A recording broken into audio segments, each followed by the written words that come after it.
Congressman Gaetz, Congresswoman Green, thank you for the opportunity for being here today. My name is Patrick Parsons. I'm Executive Vice President of the American Firearms Association, where we fight for Second Amendment rights in Congress and state legislatures and in courtrooms nationwide. On Thursday, I'll be in New Orleans in the Fifth Circuit for oral arguments in Mock v. Garland, which is a pistol brace lawsuit, very important. Everyone should keep an eye on that. Oftentimes we hear from those in Congress who wish to destroy our God-given rights, and if we can just save one life, then we should turn over our rights and our freedoms to the government. If they applied that same principle to the ATF's destruction of lives and livelihoods in this country, and from what I understand, a number of FFL livelihoods right here in Northwest Florida, then it's long past time for Americans to take away all the powers of the ATF. The ATF is led by committed anti-gunners like current Director Steve Dettelbach. His job and the job of his top lieutenants is to implement and enforce unconstitutional gun controls on the American people. More importantly, his job is to go around Congress and implement a gun control agenda that he and the Biden administration can't get through Congress. For example, right now, up to 40 million American pistol brace owners live in fear of felony charges, 10 years in prison, and financial ruin after the ATF's new pistol brace ban went into effect at the beginning of this month. My best estimate is that there are thousands of pistol braces here in this area of Florida alone. Who will be the unlucky person found with one, arrested, and facing consequences from the ATF?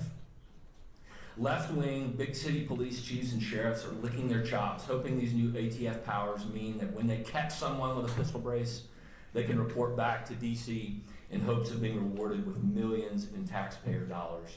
Nearly 2 years ago now, under the Biden regime, the ATF and DOJ issued a new zero-tolerance policy for federal firearms licensees that could lead to the revocation of a license for something as simple as a paperwork error. The ATF relationship with gun owners, FFLs, and Americans in general is not a benevolent one. It never has been and it never will be. I mentioned earlier the scandal-ridden history of the ATF.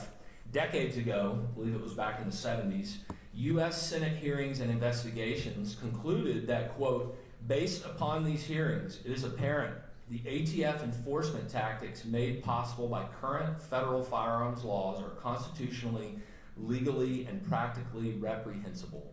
And, quote, the same investigation found that 75% of all ATF prosecutions were targeted at people who had no knowledge they were breaking the law and had no intent to do anything criminal. That was 5 or 6 decades ago. Nothing has been done about it. Congress has called the ATF, quote, a largely duplicative, scandal-ridden agency that lacks a clear mission. It is plagued by backlogs, funding gaps, hiring challenges, and a lack of leadership. For decades, it has been branded by high-profile failures. Earlier this year, the U.S. Office of Special Counsel reported to the Biden administration that the Bureau of Alcohol, Tobacco, Firearms, and Explosives for years illegally overpaid up to $20 million to agents and investigators who worked in non-law enforcement positions by misclassifying them as law enforcement posts. Regarding the recent pistol brace rule, in his Judiciary Committee testimony, Director Dettelbach said, quote, we wrote the rule to make it easy to comply with. If somebody just at their home detaches the weapon from the brace and keeps them apart, they don't have to register anything. They can keep the brace and they can keep the business end of the gun. But the written rule says to comply in this manner, the owner must permanently remove and dispose of or alter the stabilizing brace such that it cannot be reattached, thereby removing the weapon from regulation as a firearm under the NFA.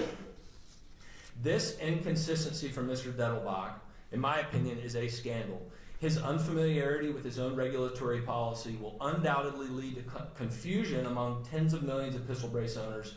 On the surface alone, as I said, this is a scandal. The director of the ATF, under oath, publicly at odds with his own regulation.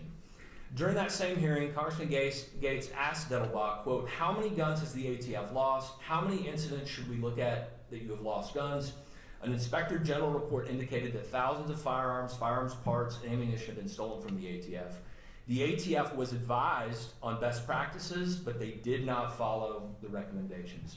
Mr. Gaetz indicated that the GAO, Government Accountability Office, revealed that the ATF was in violation of federal law and was forced to delete as many as 250,000 illegally held records. We could be here for days discussing the list of scandals and violations of federal law at the ATF over the decades. And I haven't even mentioned Ruby Ridge, Waco, Operation Fast and Furious, the targeting of FFLs, gun shows, innocent gun owners, and in a Wisconsin case a few years back, using mentally disabled informants to entrap people. The ATF is a tyrannical, dysfunctional bureaucracy led by committed anti-gunners who want to eliminate the Second Amendment. It should be defunded, shut down. We need to abolish the ATF. Thank you again to Congressman Gaetz, Congresswoman Green, their staff for organizing this hearing, and thank you to other members of Congress, including Congresswoman Green, for being here today and involving themselves in this important